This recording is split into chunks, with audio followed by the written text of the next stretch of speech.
Hello, I'm Karen, an architect by trade, and today I'm stepping into a new role, that of a bride.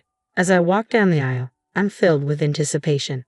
Every detail of our wedding, from the vibrant flowers to the meticulously curated playlist, reflects my careful planning.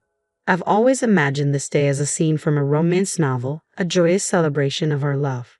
At the altar stands Terry, my soon-to-be husband, an engineer whose practical nature beautifully complements my artistic spirit. Together, we seem like the perfect match, each of us enhancing the other's strengths. But as I draw nearer, I catch a flicker of concern in Terry's eyes, which I chalk up to typical pre-wedding jitters. Nearby, I overhear his mother, Melissa, whispering with an unsettling intensity, her smile masking an unspoken tension. As the ceremony progresses, Terry's vows feel oddly distant, and there's a noticeable pause before he says, "I do." During the ring exchange, Melissa makes a point of snapping photos, her tone more cautious than celebratory. At the reception, she offers subtly critical compliments about my dress, praising its beauty while hinting at its unconventional style, as if to say we're celebrating love in a way that's not quite right. I try to brush off Melissa's veiled criticisms, but before the situation can escalate, Terry intervenes, asking his mother for a moment alone with me. His tone feels more resigned and supportive, adding an unexpected weight to what should be a joyful day. As I look around for reassurance, I can't shake the sense that something is off. The tension is palpable, and the warning signs are impossible to ignore. As we step onto the dance floor for our first dance, the physical space between us reflects an emotional gulf. Though we move in sync, we feel worlds apart. The song meant to symbolize our union now seems bitterly ironic. As the last notes fade, Terry's attempt at comfort only deepens the chasm between us. "So, Mrs. Karen, ready for forever?" he asks, the irony hanging heavy in the air. I want to voice my uncertainties, to question if our future will always be clouded by today's discomfort. Instead, I hide my doubts behind a tentative smile, clinging to the hope that the dark clouds will eventually clear, that this rocky beginning isn't a glimpse into our future. Little did I know, this day was just the prelude to a challenging period that would test not only the resilience of our marriage but also my own identity. As we raise our glasses in a toast to our union, the celebratory words ring hollow, overshadowed by an unsettling sense of loss. The journey back to my charming three-bedroom house, a symbol of my hard-won independence, should have marked the beginning of our shared life. Instead, it quickly turned into a battleground of conflicts that felt more like intrusions than the start of marital harmony. Melissa, living just a stone's throw away, began to drop by unannounced with alarming frequency. Her criticisms were relentless, targeting everything from my cooking to our home decor. Whether she was disparaging my culinary skills or critiquing the bathroom tiles, her remarks were consistently harsh. Terry's attempts to mediate felt weak, more performative than protective. The turning point came one afternoon when Melissa arrived with suitcases in hand, her intentions unmistakable. "I'll be staying here now," she declared, breezing past me to claim my favorite cozy corner by the window, my sanctuary for quiet reflection. "This spot will suit me just fine," she announced, leaving no room for debate. Watching her settle in, my heart sank. I caught Terry's eye, silently pleading for him to defend the sanctity of our home. In a moment that called for unity, I pulled him aside, my voice trembling with emotion. "This is our home, Terry. Shouldn't we have talked about this together?" His expression was distant, lacking the warmth that once comforted me. "Mom's getting older, Karen. It's not fair for her to be alone. She needs to be with family," he explained, emphasizing family in a way that made me feel more like an outsider than a partner. "So I'm not family, is that it?" The words tumbled out, heavy with hurt, as tears threatened to spill. Terry responded quickly, impatience creeping into his tone. "You know that's not what I mean, Karen. But I owe it to her." "What about what we owe each other? Aren't we supposed to be building our life together, not reshaping it to accommodate your mom as a permanent third wheel?" I argued, feeling as though my words were merely bouncing off him. My concerns and feelings seemed to vanish into thin air, and just like that, the decision was made. Melissa's presence in our home was a done deal. My objections were overridden, and with her in the house, the atmosphere shifted dramatically. Every space that once held our shared dreams now felt heavy with tension and disagreement. My cherished reading nook was overtaken by her belongings, while the kitchen transformed into a battleground marked by her relentless critiques. The man I married, Terry, now seemed more aligned with Melissa than with me. it dawned on me that this battle wasn't just about my marriage or my personal space. It was about my identity, my dignity, and my peace. How did we get here? How have my desires, my space, and my voice become secondary to Melissa's preferences? The transformation was stark. My beloved Nuke became a symbol of her encroachment, the kitchen a venue for her endless criticism, and my husband felt like a stranger, siding with what seemed to be an adversary. This was only the beginning. A life already filled with challenges spiraled into a relentless nightmare. The oppressive atmosphere in our home mirrored the diminishing of my own voice and space. Amidst this mounting tension, a discovery brought everything into sharp focus. The unmistakable sight of 2 lines on a pregnancy test. It signaled the start of a new life, yet in the chaos, the news should have been a joyous revelation. Instead, the heavy air around me felt suffocating. As I held the test, my hands trembled with a mix of excitement and dread. This milestone, which I had always envisioned as one of the happiest moments of my life, now felt like an overwhelming burden. Alone in the bathroom, tears welled up as I confronted my reflection. The reality hit hard. The stakes were now much higher. When I finally shared the news with Terry, his reaction was underwhelming. "Well, that's something," he muttered, quickly shifting the conversation to some renovation idea his mother had proposed. Melissa didn't see my pregnancy as exciting news. She viewed it as her new project. She took it upon herself to manage every aspect, from my diet to the birthing plan, all under the guise of being helpful. Her interference soon became oppressive.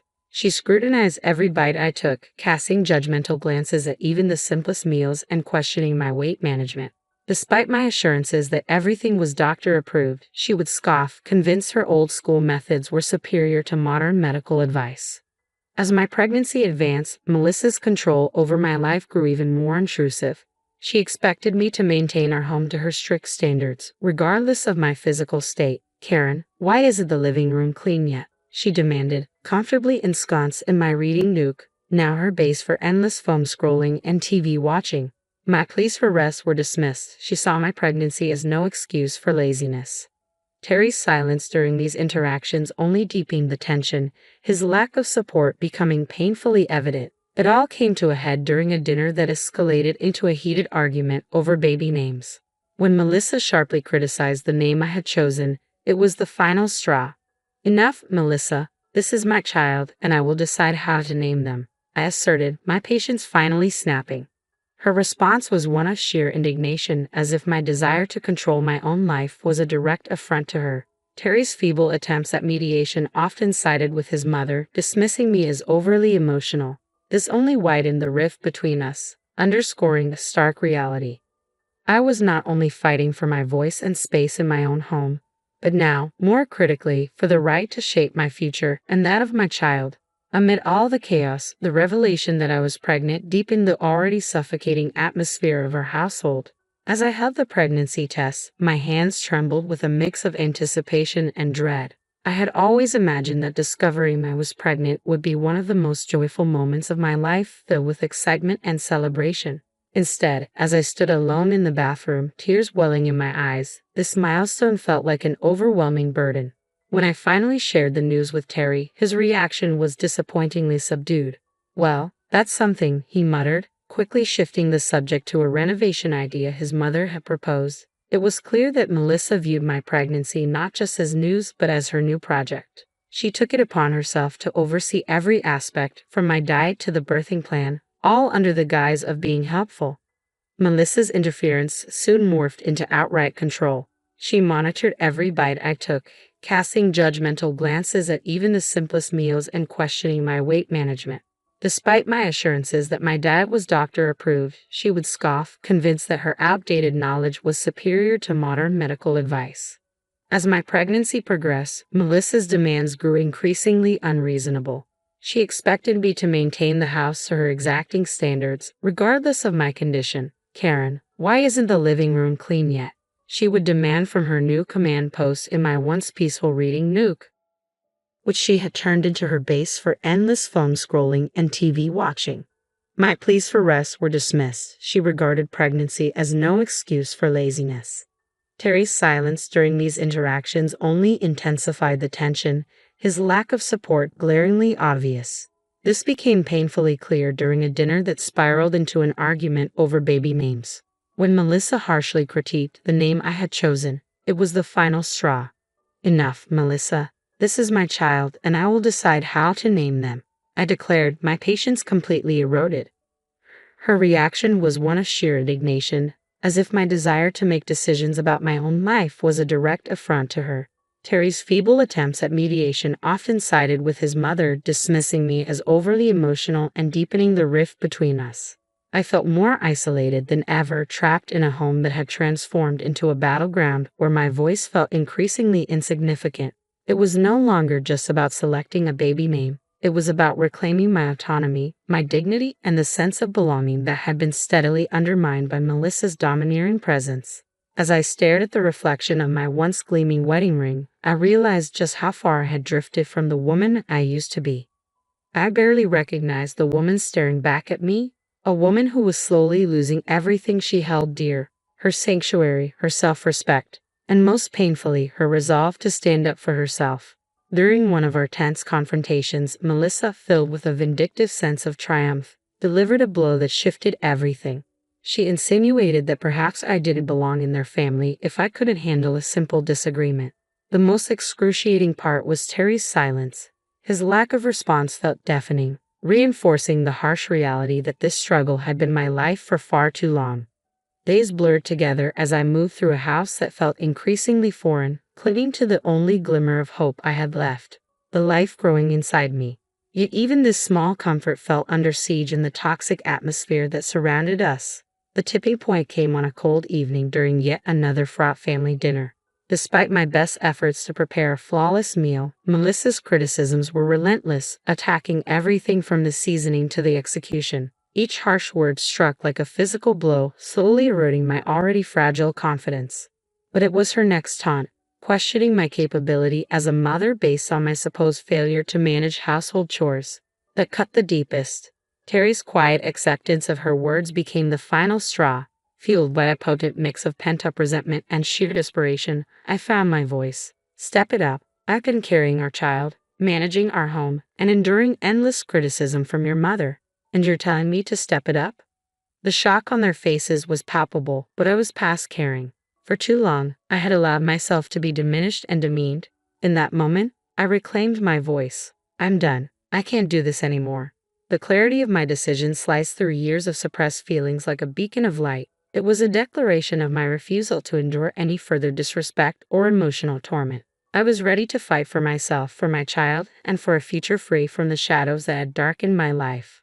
My voice trembled with emotion, yet I remained resolute. I refused to raise my child in an environment where their mother is constantly undermined. If this is your idea of family, count me out. My words rang with finality as I rose from the dinner table, leaving their stunned silence behind. Gathering only the essentials, I made my way to the door, my hands trembling as I reached for the handle, eager to escape the oppressive atmosphere. Melissa, ever the provocateur, seized the moment to deliver her most cutting remark yet. And where do you think you're going? This is Terry's house, not yours. Pausing, I turned to face her, my resolve strengthening. This house is mine. I bought it. I decide who stays and who goes. Terry's voice broke through, laced with desperation. Karen, please, let's talk about this. But I was beyond negotiation. There's nothing left to discuss. I replied, my tears reflecting the agony of my decision. Stepping out into the cold night felt like the start of a new chapter, one filled with uncertainty but also tinged with a profound sense of liberation. The closing door behind me marked the end of a tumultuous saga, a final farewell to a life I could no longer endure. With each step, a mix of pain and determination coursed through me, fueled by an urgent need to reclaim my autonomy. The journey to my parents' home was a blur of cold exhaustion and heart ache. Just moments from the sanctuary of my childhood, I stumbled and fell to the ground. The physical pain was a mere echo of my inner turmoil. Yet rather than deterring me, this fall only strengthened my resolve. Arriving at my parents' doorstep, the concern on their faces mirrored the gravity of my situation. As they rushed me to the hospital, I realized that this moment of vulnerability marked not just an end, but also a new beginning.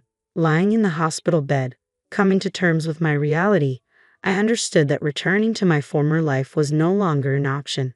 This breaking point was a crucial step toward reclaiming the life and dignity that had been stripped away from me, a painful yet necessary transition toward healing and independence.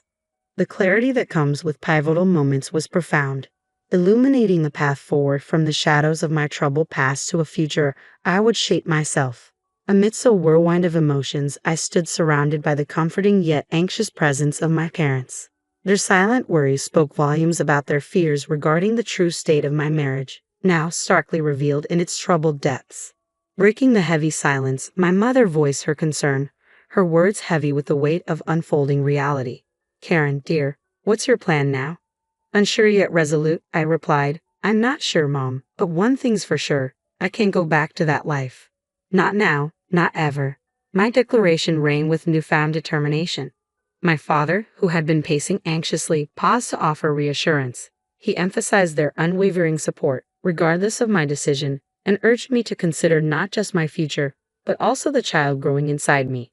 His words prompted a silent acknowledgement from me. My mind had been a battleground of uncertain scenarios, each fraught with the possibility of a fresh start. Then, the unexpected buzz of my phone shattered my resolve. A message from Terry, a plea for communication. To me, his timing felt like a door long closed. His words hung unanswered in the void as I powered off my phone, symbolically ending our dialogue. My next steps became clear, marked by action rather than words. Consulting a family lawyer was my first decisive act toward untangling the turmoil of my marriage. With my parents' unwavering support, we navigated the cold, legal breakdown of our union, discussing divorce, custody arrangements, and financial support.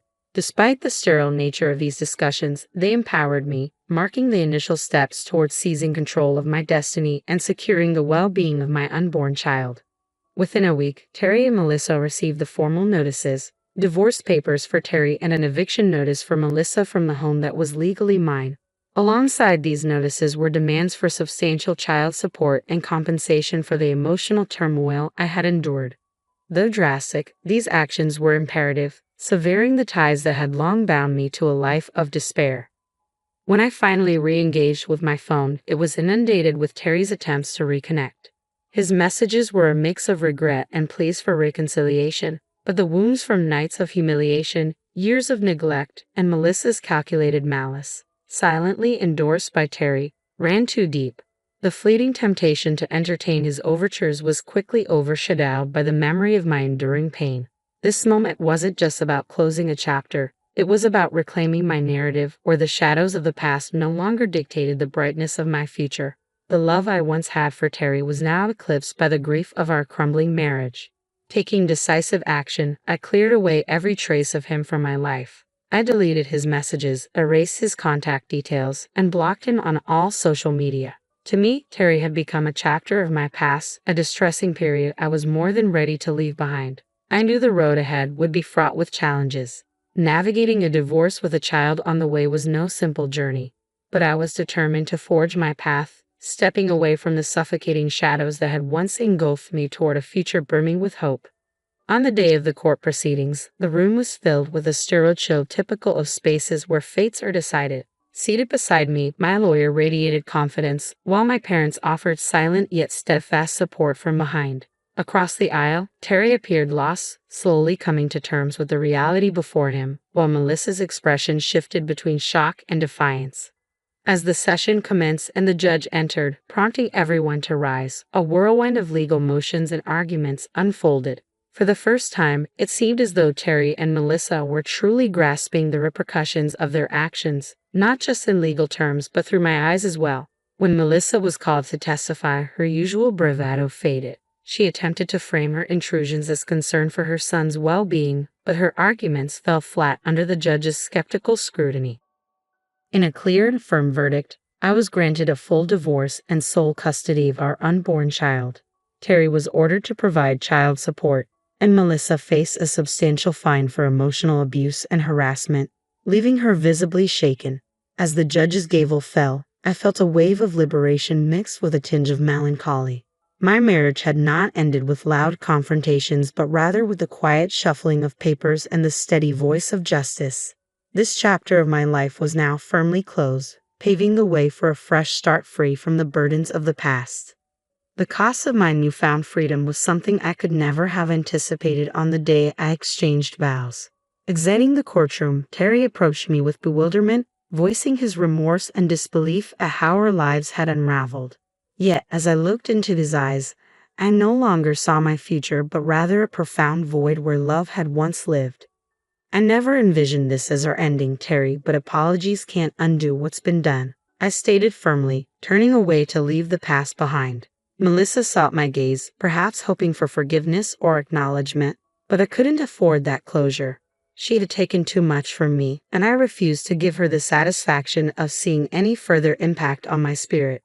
Stepping into the embrace of the outside world felt like being welcomed with open arms. The sun shone brighter and the colors appeared more vibrant, as if I were seeing through a new lens, one not clouded by the shadows of past turmoil. My mother's embrace and her words of pride brought tears to my eyes. "You're truly free now, Karen," she said, her voice thick with emotion. "I couldn't have faced this without you and Dad," I replied, my heart swelling with gratitude for their steadfast support. That evening, in the tranquility of what was now solely my home, I discovered a profound peace, alone yet far from lonely. For the first time in what felt like forever, I was free to live on my terms. The path ahead as a single mother seemed daunting, yet as I felt my unborn child's gentle movements, a wave of confidence washed over me. We would navigate this journey together. I was certain of it. The trials I had endured had brought me to this juncture of self-discovery. Though they left scars, these scars told a story of resilience, not surrender. Gazing toward the horizon, I felt propelled not merely by circumstances but by choice. This realization imbued me with a profound sense of empowerment, ready to embrace the future. I was motivated not by obligation but by deliberate determination, recognizing this moment as the dawn of a significant new chapter in my life. I was poised to take on whatever lay ahead with a renewed spirit and unwavering resolve.